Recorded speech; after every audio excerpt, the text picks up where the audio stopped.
बाज दफा इंसानों को खुद समझ नहीं आती कि इनके साथ क्या हो रहा है, इन्हें क्यों कटहरे में खड़ा किया जा रहा है, खसूसन इन लोगों की तरफ से क्यों ऐसे शक का इजहार किया जा रहा है जिनके साथ उन्होंने मुश्किल वक्त में अच्छाई की थी। मुझे इस वक्त 3 लोग याद आ रहे हैं जिन्हें कुछ ऐसी ही सूरत हाल का सामना करना पड़ा कि वो हैरान हुए कि इनके साथ क्या हो रहा था। डॉक्टर जफर अल्ताफ, साबिक सेनेटर जफर अली शाह और साबिक senator lieutenant general retired Abdul Qayyum की कहानियां बड़ी दिलचस्प हैं। जनरल मुशर्रफ के इब्तदाई बरस थे। डॉक्टर जफर अल्ताफ एक रात मेरे घर आए तो गुस्से से इनकी हालत बहुत खराब थी। इनका स्टार लियो था।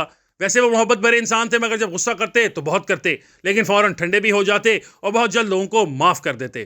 खैर, मैंने देखकर परेशान हुआ तो बोले, जो कुछ पका है ले आओ, बहुत भूख लगी है। कुछ देर बाद ठंडे हुए तो पूछा, सर खैरियत है, क्या हुआ? एक गाली देकर कहने लगे, यार ये कौन लोग हैं, ये कैसी बदनस्ल है। मैं चुप रहा। कहने लगे, तारिक सईद हारून, सेक्रेटरी एस्टैब्लिशमेंट, कुछ देर पहले इनके घर आए कि चलो कहीं खाना खाते हैं। इनके साथ मर्सिडीज पर एक बंदा था।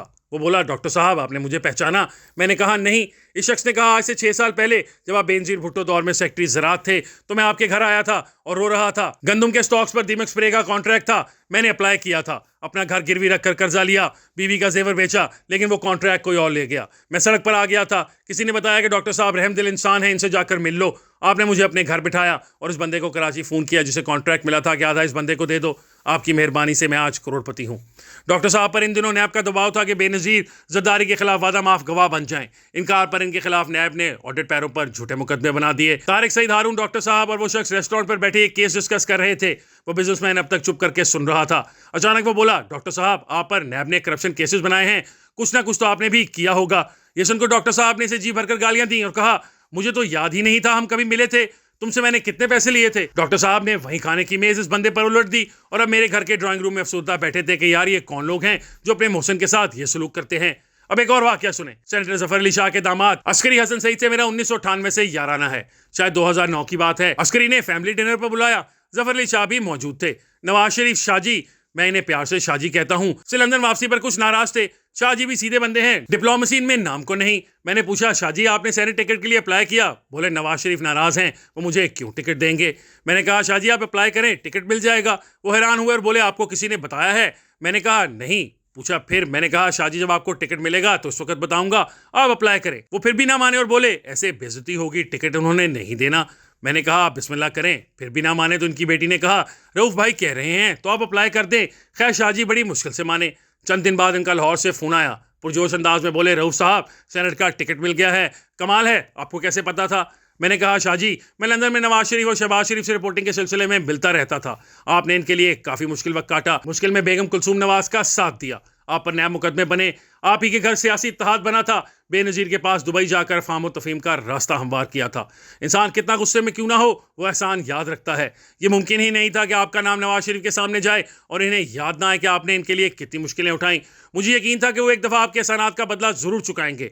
मैंने इस इंसानी नफ्सियात को सामने रखकर आपको कहा था कि अप्लाई करें, टिकट मिल जाएगा। टिकट से याद आया कि नवाज लीग के lieutenant general retired Abdul Qayyum को इस दफ़ा फिर टिकट नहीं मिला। इन्हें अपने टीवी प्रोग्राम में पूछा तो उन्होंने बड़ा मैच्योर और समझदाराना जवाब दिया। बोले, पार्टी की इस वक्त कुछ मजबूरियां हैं, हमें इन मजबूरियों को समझना चाहिए और पार्टी जो फैसला करे इसे कबूल करना चाहिए। इस बार वजीर दाखिला, वजीर खजाना और डार साहब को टिकट देने हैं, इनकी कुछ कमिटमेंट्स हैं। मैंने पूछा, आपने अप्लाई नहीं किया? बोले, इस दफा पार्टी ने दरखास्तें ही नहीं मांगी।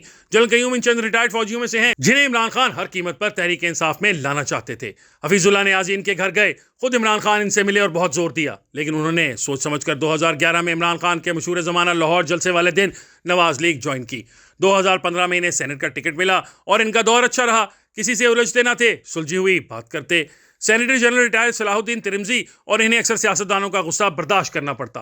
खैर उनके लिए मुश्किल वक्त उस वक्त आया जब सेनेट चेयरमैन के लिए सादिक संजरानी के मुकाबले पर नवाज शरीफ ने हासिल बजिंजो को खड़ा किया। इस वक्त जनरल बाजवा और जनरल फैज नवाज शरीफ के खिलाफ थे और कोशिश थी कि संजरानी को जितवाया जाए, लेकिन नंबर्स पूरे नहीं थे। जब सेनेट में हासिल बजिंजो के हामी सेनेटर्स खड़े हुए तो 65 थे, लेकिन वोट 45 निकले और संजरानी जीत गए। इस पर हंगामा बर्पा हो गया कि किस किस ने वोट नहीं डाला। पहला शक जनरल रिटायर्ड कयूम और जनरल रिटायर्ड तिरमिजी पर गया कि उन्होंने इदारे की पॉलिसी को फॉलो किया होगा।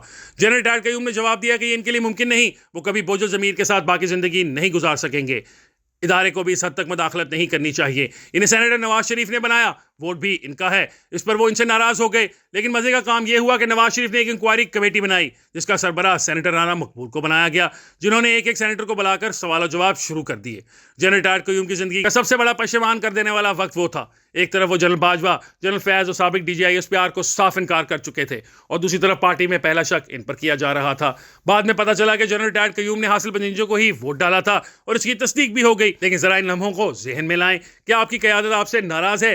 क्या आप उनके उम्मीदवार को वोट नहीं दे रहे? और आपका कोलीग सेनेटर राना मकबूल आपकी इंक्वायरी कर रहा है। लेकिन जनरल रिटायर्ड कयूम मुतमईन थे कि उन्होंने उस वक्त की अस्करी क़यादत के दबाव के बावजूद नवाज शरीफ को धोखा नहीं दिया था। बस हम इंसान ऐसे ही हैं।